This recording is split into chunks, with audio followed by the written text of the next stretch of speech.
இந்த விளக்கத்தில் உள்ள உள்ளடக்கம் கல்வி மற்றும் தகவல் நோக்கங்களுக்காக மட்டுமே. வணக்கம். இன்னைக்கு நாம சவுத் இந்தியன் பேங்க் பத்தி தாங்க பார்க்க போறோம். இது ஒரு கிளாசிக் டர்ன் அரவுண்ட் ஸ்டோரின்னு சொல்லலாம். ஆனா இன்வெஸ்டர்ஸ்க்கு இது ஒரு பெரிய புதிராவே இருக்கு. அதாவது பார்க்க ஒரு வலுவான கோட்டை மாதிரி தெரிஞ்சாலும் அதுல ஒரு பெரிய ஓட்டை இருக்கு. அது என்ன? வாங்க அத பத்தி தான் விரிவா பார்க்கலாம். சரி, யோசிச்சு பாருங்க. ஒரு பேங்கோட முக்கிய வேலையே சுருங்கிக்கிட்டு வருது, ஆனா அதோட லாபம் மட்டும் ஏறிக்கிட்டே போகுது. இது எப்படி சாத்தியம்? இந்த வங்கியோட லேட்டஸ்ட் ஃபினான்ஷியல் ரிசல்ட்ஸ் இப்படி ஒரு பெரிய கேள்வியை தான் நம்ம முன்னாடி வைக்குது. இதுக்குள்ள என்னதான் நடக்குதுன்னு நம்ம ஆழமா பார்க்க வேண்டியிருக்கு.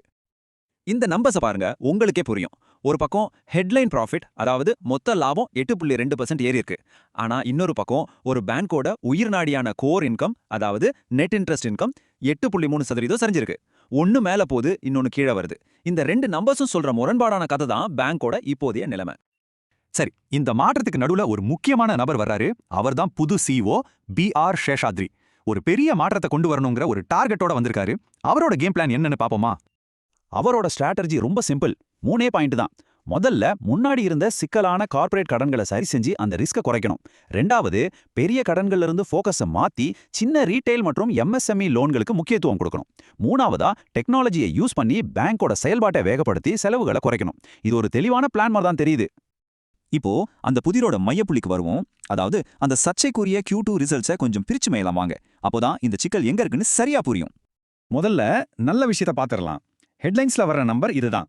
போன வருஷத்தோட ஒப்பிடும்போது நிகர லாபம் 8.2% அதிகரிச்சிருக்கு. இதை பார்க்கும்போது ஆஹா, பேங்கோட டர்ன் அரவுண்ட் சூப்பரா போயிட்டு இருக்குன்னு தான் தோணும். ஆனா இங்க தான் அசல் ட்விஸ்ட் இருக்கு.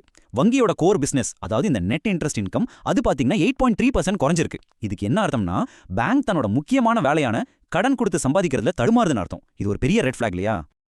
இந்த சரிவை நாம சரியா புரிஞ்சுக்க நெட் இன்ட்ரெஸ்ட் மார்ஜின், அதாவது NIM பத்தி தெரிஞ்சுக்கணும்.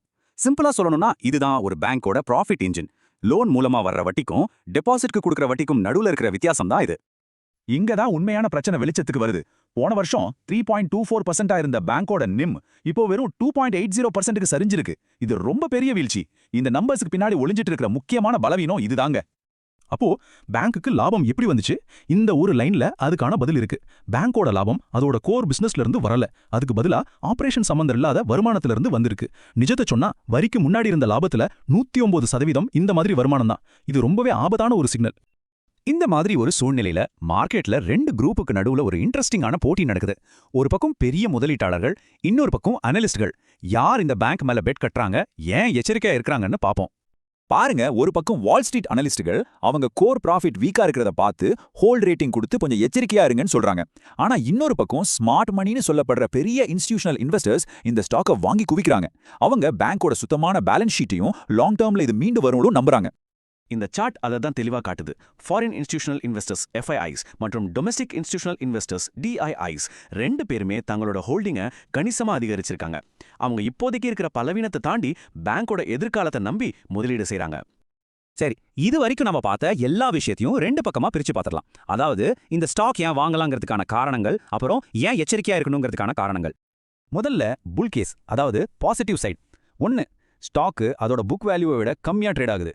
2வது, வாராக்கடன் ரொம்ப குறைஞ்சு பேலன்ஸ் ஷீட் ரொம்ப சுத்தமா இருக்கு. 3வது, வளர்ச்சிக்கு தேவையான அளவுக்கு பேங்க் கையில கேபிட்டல் இருக்கு. கடைசியா, பெரிய இன்வெஸ்டர்ஸ் இந்த ஸ்டாக்கை நம்பி வாங்குறாங்க. இப்போ பியர் கேஸ், அதாவது நெகட்டிவ் சைடு. முதல் மற்றும் முக்கியமான காரணம், பேங்கோட ப்ராஃபிட் என்ஜினான நிம் உடைஞ்சு போயிருக்கு. லாபம் நிலையற்ற வருமானத்தை நம்பி இருக்கு. மார்க்கெட்ல போட்டி ரொம்பவே அதிகம். கடைசியா, புது சிஓவோட பிளான் நல்லா இருந்தாலும் அதை வெற்றிகரமா செயல்படுத்துறதுல நிறைய சவால்கள் இருக்கு. சரி, இப்போ கடைசி கட்டத்துக்கு வந்துட்டோம். இந்த முழு டர்ன் அரவுண்ட் கதையையும் நீங்க ட்ராக் பண்ணணும்னா ஒரே ஒரு மெட்ரிக்கை மட்டும் கவனிச்சா போதும். அது என்னன்னு பார்க்கலாமா? இந்த பேங்கோட மொத்த எதிர்காலமும் புல் கேஸ் ஜெயிக்க போகுதா இல்ல பியர் கேஸ் ஜெயிக்க போகுதாங்கிறதும் ஒரே ஒரு நம்பர்ல அடங்கியிருக்கு. அதுதான் முக்கியமான விஷயம்.